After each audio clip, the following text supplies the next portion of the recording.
Welcome to the Deep Dive. We're the show that tries to get you informed on some surprising stories, things happening maybe under the radar. That's the goal.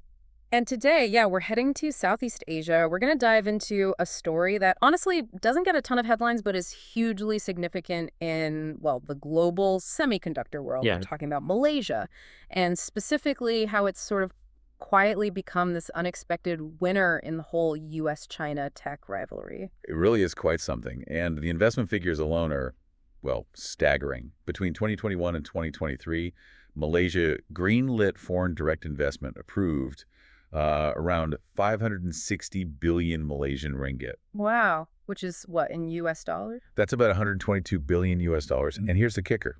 That 3-year total, it's almost the same as the entire decade before it, from 2011 to 2020. The whole decade, goodness. So that's not just growth, that's an explosion. Exactly. It's a massive surge. And most of this cash, these billions, it's flowing into electronics manufacturing, right? Particularly in Penang, a place maybe not everyone immediately links with cutting-edge chips. That's right. Penang is central to this. Okay, so that's our mission today. Let's unpack how Malaysia managed this. How did it carve out this, dominant niche? And what are its plans now? Big ambitions for the future, I hear. Very ambitious. It's a fascinating story of long-term strategy meeting. Well, recent opportunity. So where does it start? To really get Malaysia's success now, you're saying we need to look back. Definitely. This isn't some overnight success story. The groundwork was laid decades ago, primarily in Penang, often called the Silicon Valley of the East. Ah, yes, I've heard that term. And for good reason. Its industrial journey began, believe it or not, over 50 years ago. It was a very deliberate process. 50 years. Okay, so back in the 70s. Precisely. 1972, specifically. Malaysia set up its first free trade zone in Bayan Lepas, Penang. And that was a big deal. Oh, huge. It was a clear signal, a policy move to attract international firms with incentives, easier operations, the whole package. Combined with available labor, I assume. Right. You had this forward-thinking policy plus a ready workforce. It made Malaysia, and Penang in particular, very attractive for multinationals looking to expand manufacturing outside their home countries. And that's when the big names started arriving. Exactly. That led directly to what folks call the Eight Samurai. Think of the giants back then in the early 70s. Like Intel, AMD. Yep. Intel, AMD, National Semiconductor, HP, Bosch, Ricoh Electronic. These companies saw more than just, cheap labor. They saw long-term potential. In them setting up shop there, that really laid the foundation. Absolutely crucial foundation, not just for them, but for the whole region's electronics industry. It created this powerful cluster effect. Right, where success breeds success. Companies, suppliers, skilled workers, all concentrating in one place. Exactly. It drives efficiency, innovation, and pulls in even more investment. And you mentioned Intel. They didn't just dip their toes in, did they? They went big. Oh, they committed. Intel built its largest global assembly plant there, its main testing base, even a big design R&D center, all in Penang. How many people work for Intel there now? Over 15,000. And they're still investing heavily. Just last year, 2023, they launched their first 3D advanced packaging plant outside the U.S., right there in Penang. That's a huge vote of confidence after all this time. It absolutely is, and it's not just U.S. firms. Look at ASE, the Taiwanese packaging giant. They're big in Malaysia, too. Been there over 30 years. Deeply integrated. They just opened their 4th plant in Penang earlier this year, January 2025. Wow. So this decades-long presence by global leaders, it's built up this incredibly mature ecosystem, right? Skills, suppliers, the whole network. Precisely. A deep well of expertise. Okay, so that's the foundation. 50 years in the making. Now let's bring it to the present, because recent events seem to have really turbocharged things. That's the perfect word for it. The U.S.-China tech tensions, combined with the massive shock of COVID-19 to supply chains. Right. Everyone suddenly realized putting all your manufacturing eggs in one basket, especially China, was maybe a bit risky. Exactly. That led straight to the China Plus One strategy. Companies started scrambling to diversify, to build resilience. And Malaysia was sitting there, ready. Pretty much. It had this mature electronics cluster, labor costs that were competitive, maybe lower than some rivals, and crucially, language advantages. A lot of people speak Chinese, which helps communication with firms moving from China or Taiwan. That makes sense. But you mentioned another key factor. Its neutrality. Ah, yes. That's become perhaps its biggest selling point in today's polarized world. Malaysia has managed to stay, well, geopolitically The neutral. safe harbor, so to speak. Yeah, exactly. It's seen as stable ground. So it's attracting investment not just from the U.S., like Micron and Lam Research, or Germany, like Infineon. But also from China. Yes, and this is really interesting.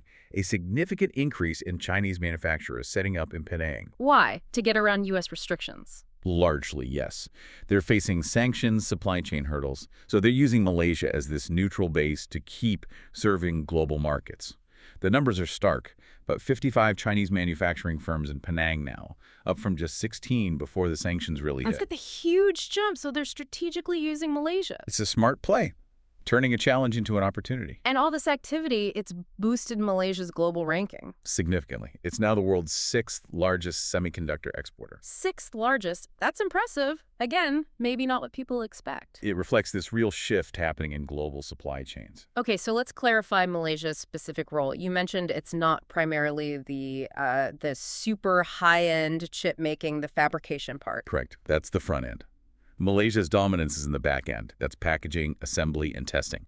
And they control a remarkable 13% of the global market for that. 13% globally. That's a huge share of a vital step. It's absolutely critical. So explain that for us. What does back end actually involve? You get these big silicon wafers from, say, TSMC. Right. Those wafers, full of hundreds or thousands of chips, often get shipped to places like Malaysia. Penang alone handles about 8% of this global back-end work. 8% just from Penang. And get this, 40% of all the microprocessors assembled globally ship out from Penang. 40%. Okay, so the process is taking the wafer. Taking the wafer, carefully cutting it into all those tiny individual chips or dies, then packaging each one into the protective casing, the integrated circuit package you actually see, connecting it so it can function in a device. So making it ready for, our phones, computers, cars. Exactly. It's intricate, high-precision work, maybe less glamorous than etching circuits onto silicon, but absolutely essential. It brings the chip to life, functionally. Okay, so they're a powerhouse in this essential back-end niche, but now they're looking beyond that. They are. That's the next big strategic move. They want to climb the value chain, move beyond just assembly and testing into higher-value stuff. And the government's backing this? Officially, yes. For the first time, the electrical and electronics sector, the E&E sector, was designated a high-impact strategic industry in their latest economic plan running through 2025. That signals a national priority shift. And there's a longer-term plan too, right? Something for 2030. Yes, the 2030 New Industrial Master Plan, or NMP, it clearly states Malaysia's ambition become a global leader in IC design. Integrated circuit design, so designing the chips themselves. Exactly. Yeah. And also attracting more of the front-end stuff, the actual wafer manufacturing investment. It's a major pivot. From made in Malaysia to, what's the phrase? Created in Malaysia. Created in Malaysia. What does that really mean in practice? It's about owning the intellectual property, conceiving and designing the technology, not just assembling it. It's seen as the crown jewel for boosting the economy's complexity and value, moving from being a vital workshop to being an architect. And are we seeing actual steps towards this, not just plans? Oh, yes. Concrete steps. Prime Minister Anwar Ibrahim announced back in April 2025 the plan for Southeast Asia's largest IC design park. It's going to be in Selangor near Kuala Lumpur. Malaysia's first dedicated chip design center. That's right, with the explicit goal. Selangor design, Malaysia manufacturing. Linking the design ambition directly to their manufacturing strength. And Penang isn't standing still either. Not at all. They launched their own initiative, Penang Silicon Design, at 5 kilometers plus Y in September 2024. Catchy name. What's the idea there? To create this dense, comprehensive IC design and tech hub, all within a tight 5-kilometer radius of the existing Bayan Lepas free trade zone. Leverage that cluster effect we talked about. And they're putting money behind it. Serious money. The Penang state government committed 60 million ringgit. That's about 13.4 million US dollars over 5 years. And they're trying to get another 60 million in matching funds from the federal government. So real investment. Are there incentives for companies too? Big ones. Eligible IC design firms can get subsidies up to 2 million ringgit a year for 3 years. That's meant to really spur growth and innovation. And is it working? Are we seeing results yet? Early days, but promising signs. Yeah. You have companies like Skychip making noise. They've unveiled some pretty advanced stuff, like designs for HBM3E, Which is for? high bandwidth memory. Crucial for high-performance AI, cloud computing, needs super-fast data transfer. And also things like network-on-chip designs, which make chips more efficient internally. And these are designed by Malaysian engineers. Proudly so, yes. That's the key part of the Created in Malaysia push. And another company, Silicon X, is apparently making good progress on developing its own homegrown proprietary chip design. Okay, so the goal is clear. Shift from assembly to creation, own the IP, climb that value ladder. IC design is the target. That's the crown jewel they're aiming for, Hmm. moving from being just a link in the chain to being a designer of the chain. But it can't be easy making that kind of leap. There must be challenges. Oh, absolutely. Significant ones. The biggest, probably, is the talent gap. Not enough skilled people. Specifically, not enough people skilled in high-end IC design. They have plenty of engineers experienced in the back-end processes, assembly, testing, but front-end design, chip architecture, that's a different, very specialized skill set, and there's a shortage. Right. And I suppose the best talent gets poached. That's the risk, Yeah. what some call the siphon effect. Top Malaysian design engineers might be lured away by higher salaries and, frankly, more established design ecosystems in places like Singapore next door. Yeah, Singapore's a major player too, so retaining talent is tough. Very tough. Mhm. And there are other complexities, too, sometimes stemming from national government policies. Such as? Well, long-standing affirmative action policies, for example. While their goal is laudable, addressing historical imbalances, in practice they can sometimes affect talent distribution in highly technical fields. Yeah. And there's also this push from the national government to maybe spread the chip industry out more across the country, not just keep it concentrated in Penang. Which sounds fair, but could it dilute Penang's strength? That's the concern. Penang's cluster is powerful because it's concentrated. Spreading resources too thin might weaken its competitive edge. And then there's some worries about the strategy itself, like this big $250 million deal with ARM Holdings. To get access to their designs. Right.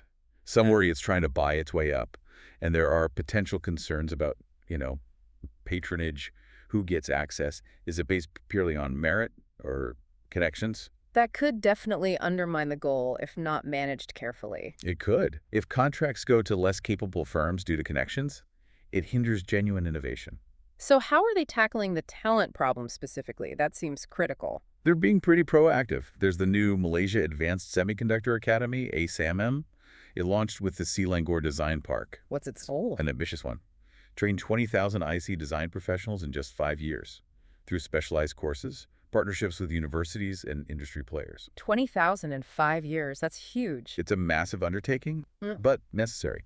They're also pushing what they call the 3Rs strategy. 3 R's. Recruit new talent, retain the talent they have, and attract returnees Malaysians working abroad in tech hubs to come back home. Trying to fill a big gap, I imagine. An estimated shortage of around 60,000 engineers across the whole chip sector, so it's a multi-pronged effort. And they need to move fast, right? The window isn't open forever. That's what analysts are saying. Maybe only 3 to 5 years to really make this leap up the value chain successfully. Because other countries in Asia have similar ambitions, they're investing too. The competition isn't standing still. It's a race then. Despite all these challenges, though, what's the general feeling on the ground? Say in Penang. Surprisingly optimistic. Business leaders there seem very bullish.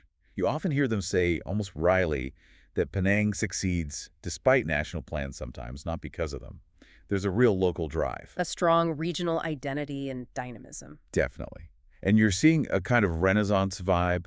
More students are getting interested in engineering and semiconductor careers. They see a future there. And the government is putting serious money on the table overall. Yes. The plan involves 25 billion ringgit in public funds, hoping to leverage that to attract 500 billion ringgit in private investment. The goal is clear: become a global semiconductor center, moving up the value chain. High stakes, but high determination. So the path has hurdles, but the strategy, the investment, the ambition, it's all there. The foundation is solid, the recent events provided a catalyst, and the vision is definitely bold. It's one to watch.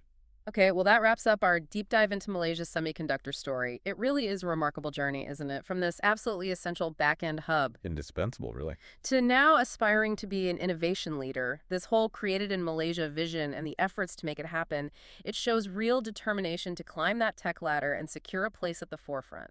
Thanks for joining us.